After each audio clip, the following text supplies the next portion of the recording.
devices are as instantly recognizable as the iPod.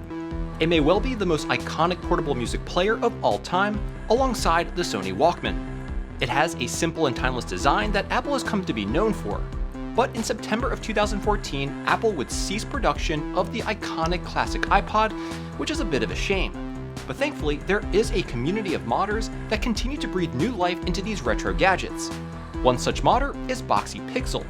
They released a kit that not only transforms the exterior with a beautiful machined aluminum case with glass panels, but also adds quality of life upgrades such as Bluetooth and USB-C charging, all of which are plug and play. So let's take a look at this kit that transforms the iPod Classic and brings it into the modern era.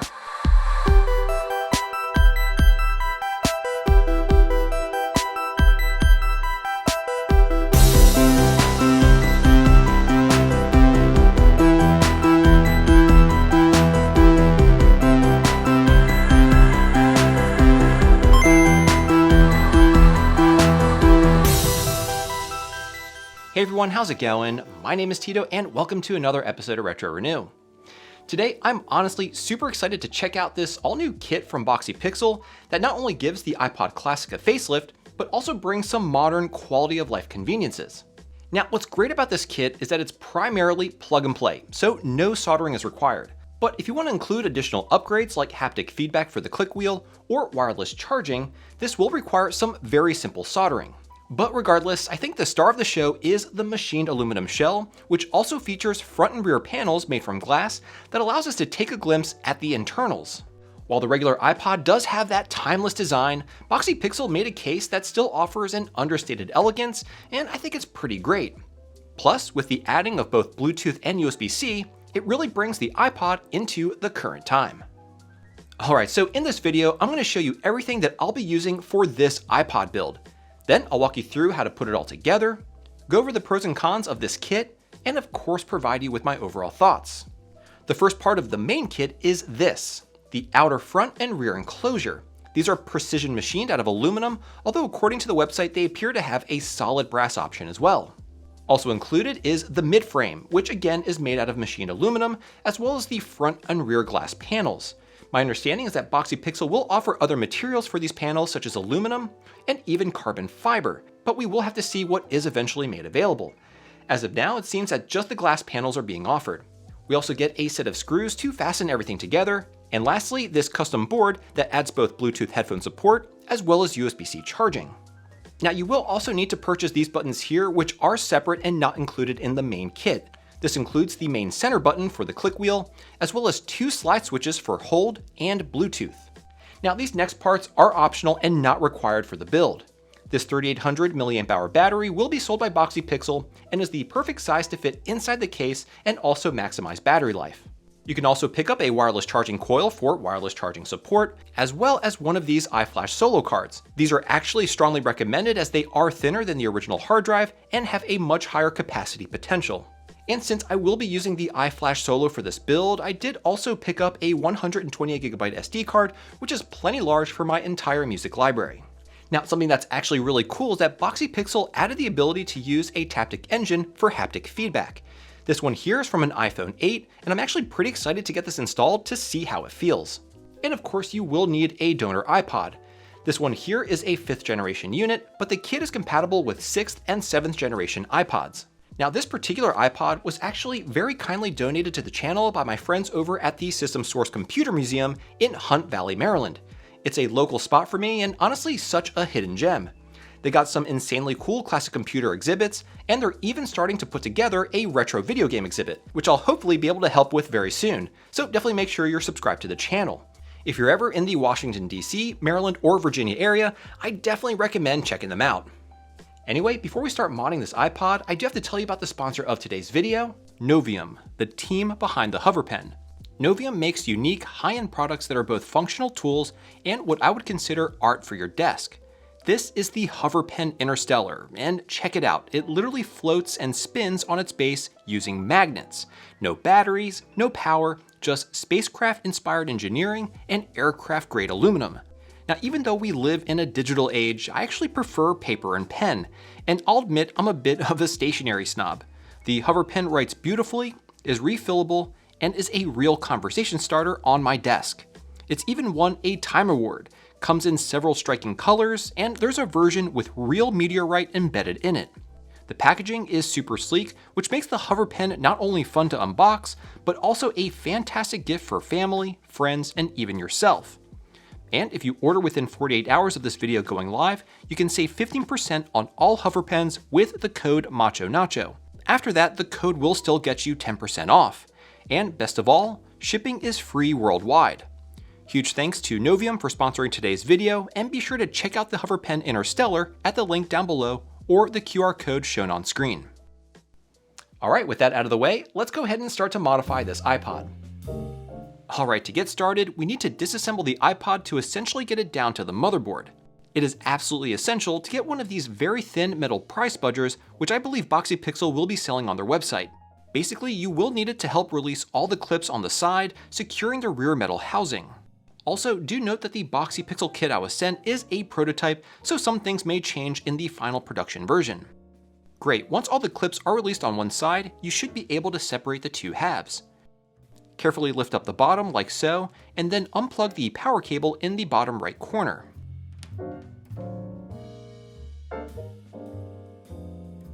Then lift up the hard drive, and then disconnect this ribbon cable.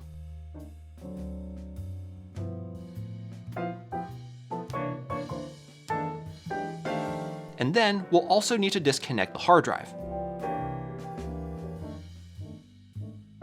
Now, in order to remove the faceplate, you will need to unfasten the 6 screws along the left and right side of the iPod. So let's go ahead and do that.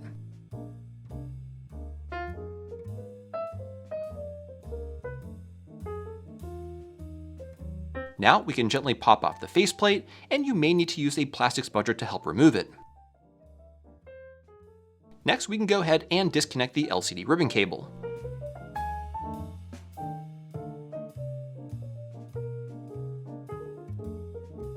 Now, one thing to note is that both the motherboard and the click wheel have a grounding pad that is attached to the midframe, so we're going to have to go ahead and remove them both.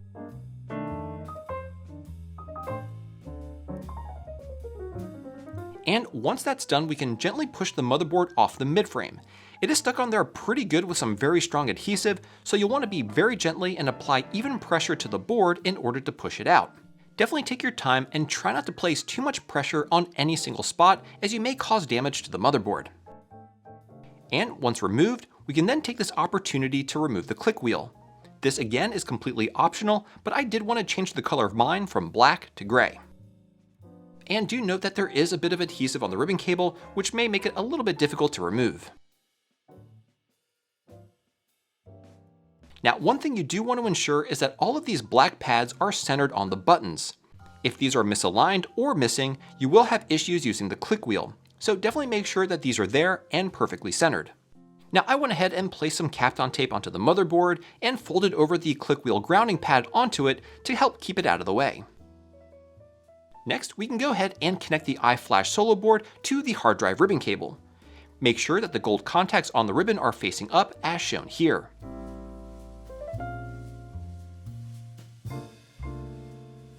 And then we can go ahead and also reconnect the LCD.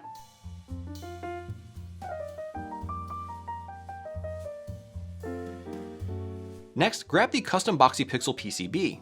You'll notice that the two included ribbon cables are already pre-connected on mine, but if yours aren't, no worries, just make sure when you connect them that the side of the ribbon cable marked up is indeed facing up. Anyway, you're going to want to connect the L-shaped ribbon cable here onto the motherboard. Now we can go ahead and connect the battery to the Boxy Pixel PCB. Ensure that the gold contacts are facing down as shown here. And if you wanted to replace the click wheel with a new one like I'm doing, now would be a good time to connect the new one. Okay, now comes the sort of fiddly part of the build, putting everything into the shell. Now, the way that I like to approach this is to first place the click wheel into the front housing, ensuring it is properly seated, and then drop in the center button. Then, very carefully pivot over the motherboard with the LCD, and again ensure it is all properly seated onto the front frame.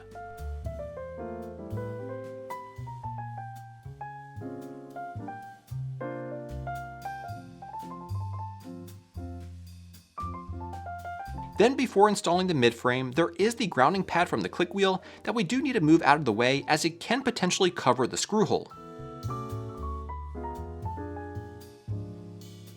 When I drop in the mid-frame, you can see that it does cover this screw hole here, but I did move it out of the way off camera. Then, once I know that the mid-frame is properly set in place, I secure it with the bottom 4 screws.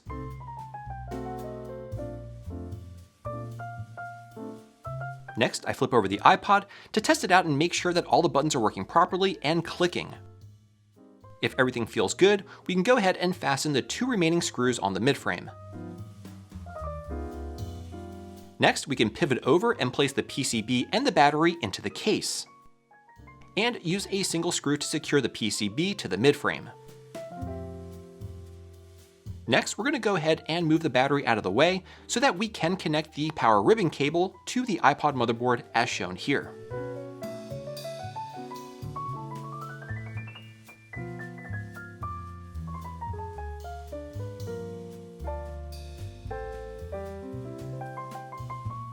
And now would be a good time to drop in your SD card.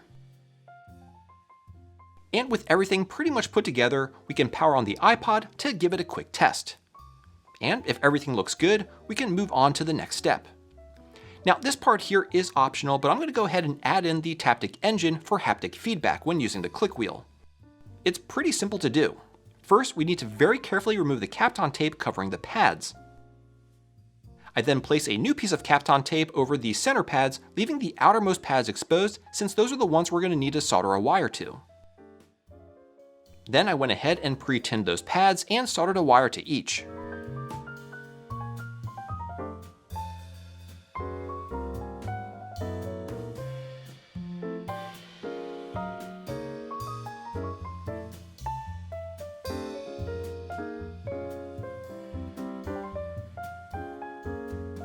I then added some more Kapton tape to help secure the wires to the Taptic Engine. Then, with some double-sided tape, I went ahead and mounted it to the iFlash Solo board.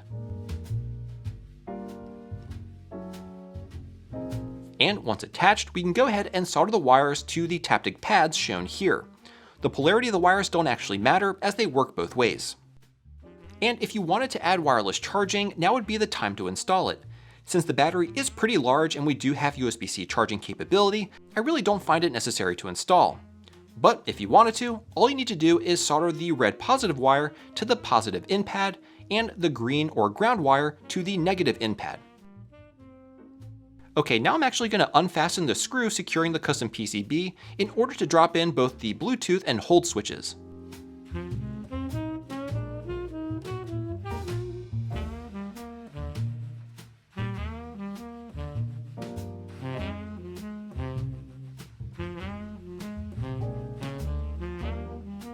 Now we can go ahead and install the rear housing. I put this piece of foam here, which came with the iFlash Solo, in order to help keep everything secure inside and prevent things from moving around. And don't forget to drop in this button here, which is for Bluetooth pairing.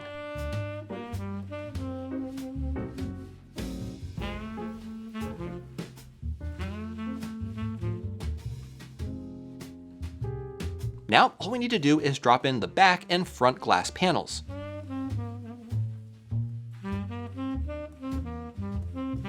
Now, before putting in the front panel, I went ahead and cleaned the LCD and blew out any remaining dust.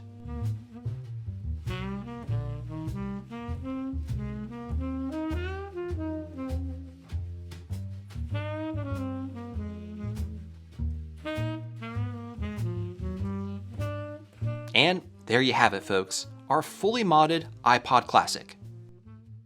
I have to say that honestly, the installation wasn't all that bad. If you choose to not install the Taptic Engine or the wireless charging coil, it's completely solder free. The hardest part was probably removing that rear shell, but other than that, the results are pretty stunning and the aesthetics really do fit the iPod very well. So with that, let's take a look at all the features the Boxy Pixel kit has to offer. First, let's talk about the haptic feedback from the Taptic Engine, which again is completely optional. Ideally, for the best feel, this would have been mounted to the frame of the shell. But even though I put it onto the iFlash solar board, the vibrations are still very noticeable. And if you opted to not install the Taptic Engine, the PCB actually has a small speaker that does make that iconic clicking sound when you do use the wheel. But when combined with a Taptic Engine, it makes it all the more satisfying scrolling through the iPod menu.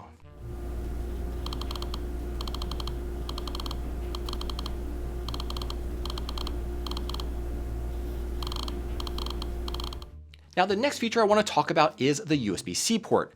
This is only used for charging the internal battery. Now of course you can also still charge the battery through the normal 30-pin connector on the bottom, but I have way more USB-C cables lying around my apartment, which makes it very convenient when I do need to charge it.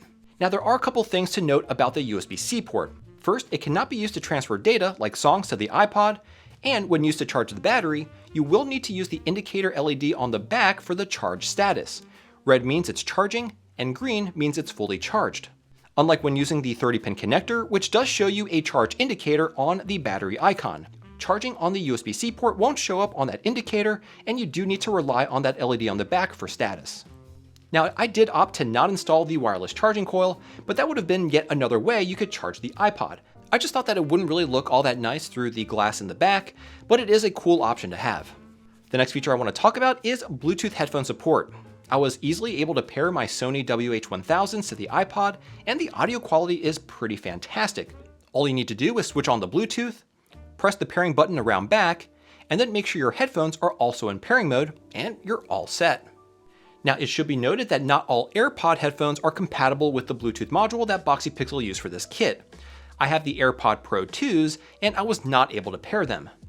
Overall, this feature works great, and I was able to get a solid Bluetooth signal from over 20 feet away from the iPod, which is fantastic.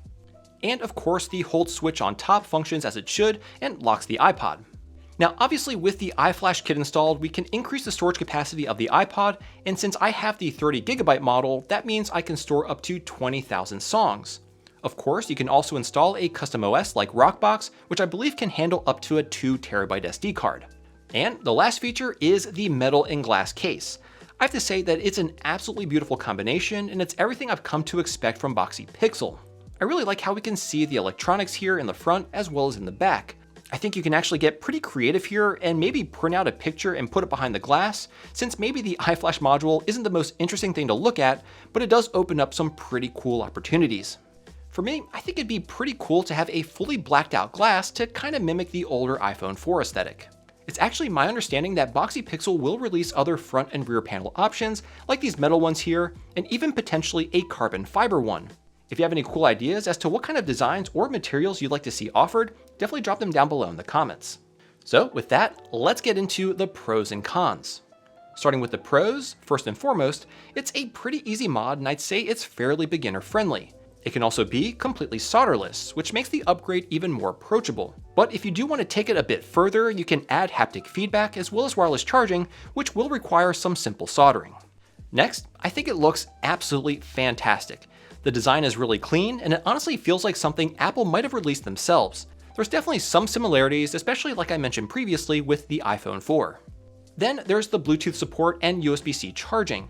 No more proprietary cables needed to charge the battery, and being able to wirelessly use headphones brings the iPod into the modern era. Although do remember, if you do want to transfer songs to the iPod, you will need to use that proprietary 30-pin cable. And finally, it just feels great in the hands. It's solid, well balanced, and does feel very premium without being too heavy or overly bulky. While it is thicker than my original 30GB model, the larger battery capacity and increased storage is well worth the added thickness. Alright, so those are the pros. Now let's get into the cons. So when it comes to the cons, there aren't too many, but the biggest one is definitely the cost. The main kit runs about $155, and the required buttons and switches add another $13. If you want the larger battery, that's $19 from Boxy Pixel, and the iFlash Solo cost me around $37 from Amazon.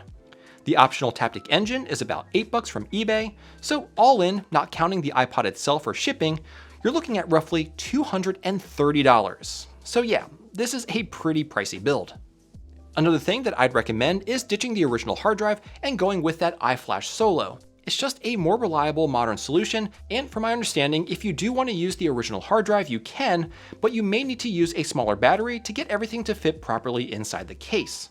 And another minor inconvenience is that if you want to use wired headphones, you'll need to use one that doesn't have a mic. TRS plugs work fine, but TRRS plugs with the extra ring for mic functionality can cause issues with audio coming through to your headphones.